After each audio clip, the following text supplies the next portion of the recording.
9988 대한민국 중소기업을 응원합니다. 안녕하세요. 중소기업 연구소에 오신 여러분을 환영합니다. 오늘의 주제를 소개해드리겠습니다.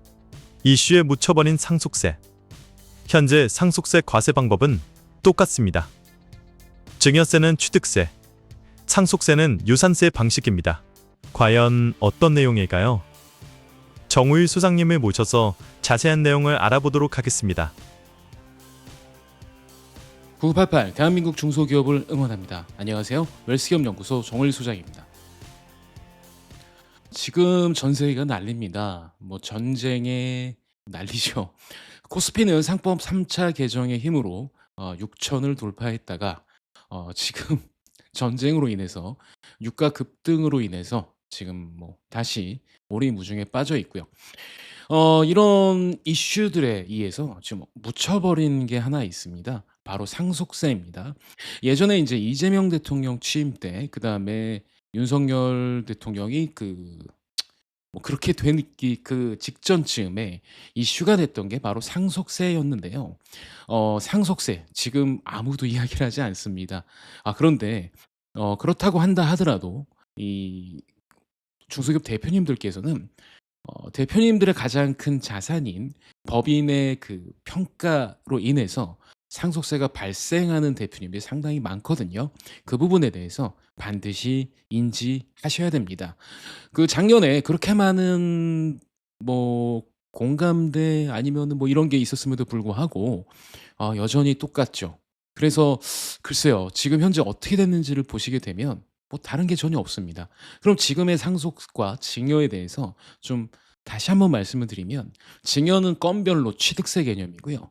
상속은 유산세 개념으로 전체 돌아가신 분을 기준으로 전체가 합산이 된다는 거죠. 즉 다시 말해서 받는 사람이 몇 명이냐에 따라서 미세하게 차이는 있겠습니다만 그리 큰 차이는 없다. 과세 표준에는 이렇게 보시면 될 것 같아요.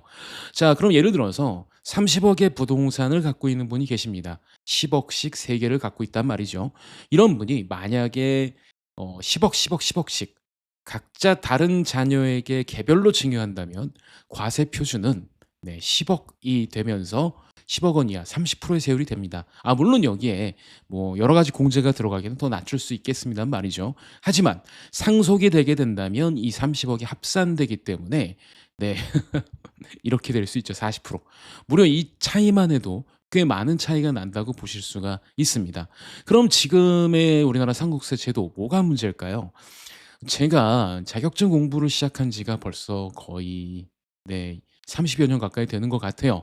30년 동안 상속세율, 특히 세율뿐만이 아니라 이 과세 표준을 정하는 과표 구간이 변하지가 않았습니다. 제가 처음 공부했을 때 2000년도만 하더라도요, 2000년 초반만 하더라도 30억을 넘는 부동산을 소유한다는 것은 거의 드문 일이었거든요. 근데 지금은 강남 부동산 가격이 떨어졌다고 합니다만 30억이 넘는 아파트를 소유하고 계신 분들이 과거에 비해선 엄청 많아졌고, 비단 그것이 부의 상승이기보다는 그냥 어쩔 수 없는 결과가 된 것도 많거든요. 그 다음에 역시 코스피도 올랐습니다. 가령 예를 들면 삼성전자가 지금 유가가 출렁이고 아무리 근다고 하더라도 불과 1년 전 주식 가격보다는 3배 이상 증가한 건 사실이거든요. 코스피가 그렇게 올랐기 때문에. 그러면 자산을 보유하고 계신 분들이 무슨 이유에선지 간에 평가 금액이 올랐다고 한다면 그거에 따른 합리적인 과세 표준, 과표 구간이 설정이 돼야 되는데 아직 그러지 못한다는 게 현실인 거죠. 자, 이런 현실 탓만할 수는 없습니다. 미리미리 준비하셔야 되는 거죠.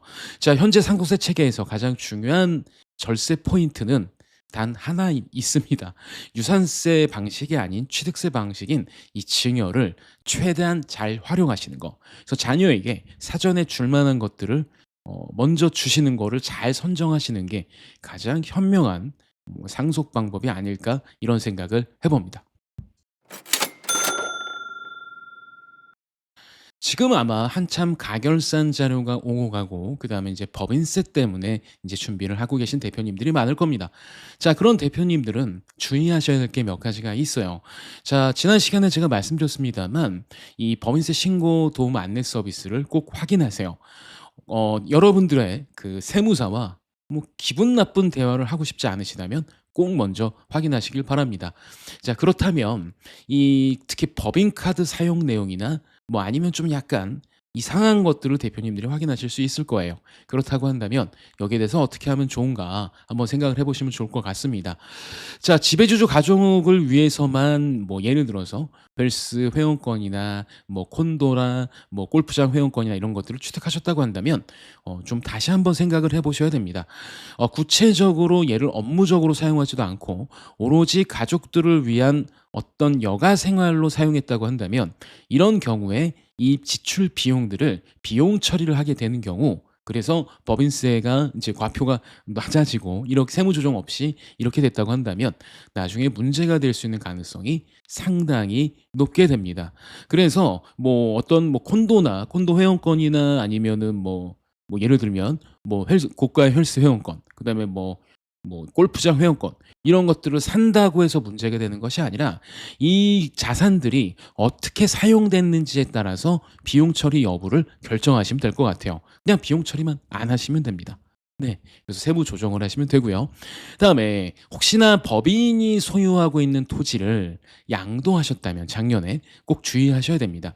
특히 법인이 소유한 토지 혹은 건물들을 뭐 법인이 주된 사업장으로 사용했다고 한다면 뭐 굳이 그렇게 신경 쓰실 게 없는데 예를 들면 하필 그것이 뭐 예를 들어서 그 대표이사를 위한 사택이었거나 그러니까 주택이거나 아니면은 좀 애매한 것들 그리고 사업용으로 사용하지 않았다고 한다면 비사업용 토지나 이런 것들에 대해서 추가적으로 붙는 세율이 있습니다. 이거에 맞춰서 신고를 하셔야 되는 거고요.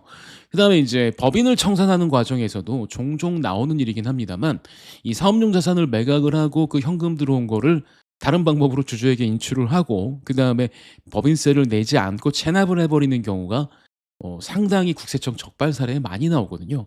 그 점도 꼭 생각을 하셨으면 좋겠습니다.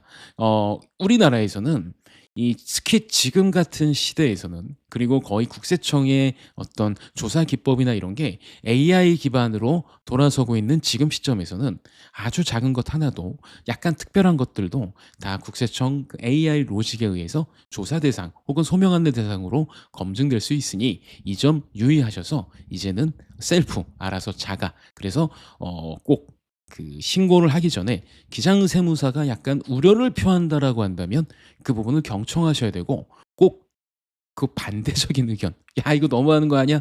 난 이렇게까지 하고 싶지 않은데 이런 의견들은 좀 자제하시는 걸 먼저 좀 권고드리겠습니다. 그러려면 대표님께서 먼저 현황을 잘 보셔야겠죠. 자, 2026년 3월입니다. 제발 좀 국제적으로 혼란스러운 일들이 안 생기길 바라고 대한민국 중소기업이 지속적으로 성장하는 것을 응원하겠습니다. 그 길에 저희 웰스기업연구소가 조금이라도 도움이 된다고 한다면 언제든지 저희를 불러주십시오. 저희가 최적의 솔루션을 드리도록 하겠습니다. 저희가 준비한 소식은 이번 주 여기까지고요. 좋아요, 구독, 알림을 눌러주시면 저희가 컨텐츠를 만드는데 많은 도움이 됩니다.